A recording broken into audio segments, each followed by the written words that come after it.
Hey everybody. As you may or may not know, I've been on a compassion for self journey, and today is day 4, so I'm just gonna jump right into it. If you've been subscribed to my channel for a while, you might have seen my other videos titled Identifying the Inner Hater and also Removing the Inner Hater to Embrace Self-Love, where I talk about the inner critic. So I'm going to dive more into the inner critic and how we can find ways to embrace self-compassion. The inner critic can manifest as negative talk that basically wants us to stay living under a rock. It can cause anxiety and shrink our self-worth. But through compassion and reprogramming our minds, we can learn to silence that inner hater. In this video, I'll do my best to help you identify common forms of negative self-talk and strategies to help develop self-compassion. First, we need to understand negative self-talk. So I listed about 5 ways that negative talk shows up in our lives. So I'll start off with number 1, magnifying situations. When we magnify situations, we basically view situations as far more worse than what they really are. For example, at work, we might have said something like, if I don't ace this presentation, I'll probably get fired. We take something as small as one little presentation and make it so huge that we think we might lose our job completely. The next way negative self-talk shows up in our lives is having all or nothing thinking. You see things in black and white terms with no areas for middle ground or no gray areas.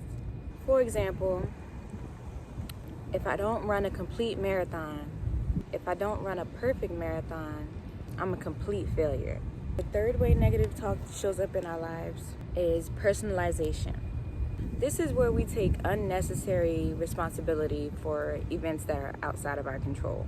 For example, the meeting didn't go well because I didn't prepare enough, even though others didn't contribute either. Number 4, overgeneralizing. This is where you draw a whole conclusion based on a single event.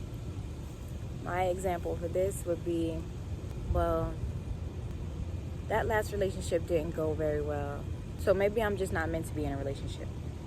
And number 5 of how negative self-talk can show up in our lives, disqualifying the positive. When we disqualify the positive, it's like we discount the positive experiences by insisting that they don't count. This could be like, I got a compliment on my artwork, but they were just being nice. Well, that's really not the case. So now that we've identified what negative self-talk looks like, here are some strategies to rethink those thoughts through self-compassion. One way is by practicing mindfulness. Mindfulness allows you to observe your thoughts without judgment. Instead of identifying them as negative thoughts, we try to imagine them as passing clouds in our minds. So what we do for this is we could do a 3 to 5 or 10 to 15 minute meditation. When negative thoughts arise, label it, let it go, and focus on your breathing.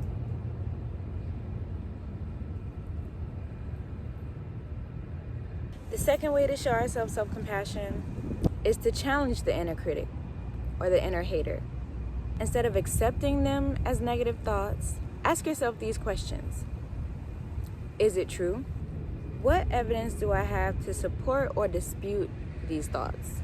And how would I respond to a friend who said this to themselves? When questioning the validity of these negative thoughts, we can then see where it's hurting us. The third way to combat negative thoughts is to reframe the narrative. By this I mean rethinking how you interpret the situation. So we'd replace the negative statement with positive affirmations. For example, you'd want to change, I always mess everything up, to sometimes I make mistakes, but I learn from them. The fourth way is to cultivate self-compassion. Treat yourself with the same kindness that you would a friend in need. When you're facing difficulties, practice self-compassion by affirming your values as a human being. Use phrases like, It's okay to struggle. I'm not alone in this. Or I'm deserving of kindness and understanding, especially from myself. And we honestly deserve kindness and understanding from ourselves before other people. The next way is to journal. Writing down your negative thoughts can help you clarify and challenge them while allowing self-reflection. You can keep a journal where you make notes of negative self-talk, feelings that come up when you think about them, and the positive strategies that redefine these thoughts. The last tip I have for showing ourselves self-compassion when negative talk arises in our lives is to seek support. You don't have to go alone on this journey. Sharing your experiences with others can provide relief and perspective. You can talk to a trusted friend, family member, or even a therapist about your struggles with self-criticism. And maybe you can explore some ways that they may have dealt with the similar situations. Taming the inner hater is an ongoing journey that requires practice and patience, but becoming aware of negative self-talk and applying self-compassion techniques to your life, you can learn to silence that critical voice and cultivate a more positive and supportive inner dialogue. Remember, it's not about silencing the inner hater completely, but learning to transform it into a more positive and useful part of your personal growth.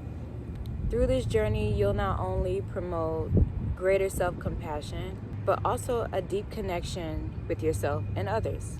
I really hope this was helpful and found someone who truly needed to hear this. I'm hoping this gave you perspective on how to show yourself compassion. Thank you for sticking around and exploring all these different ways we can use to heal ourselves, and I hope you can incorporate these techniques in your everyday life. As always, thank you for watching. Don't forget to like, share, and subscribe if this is your thing, and I'll see you on day 5 of the Compassion for Self journey.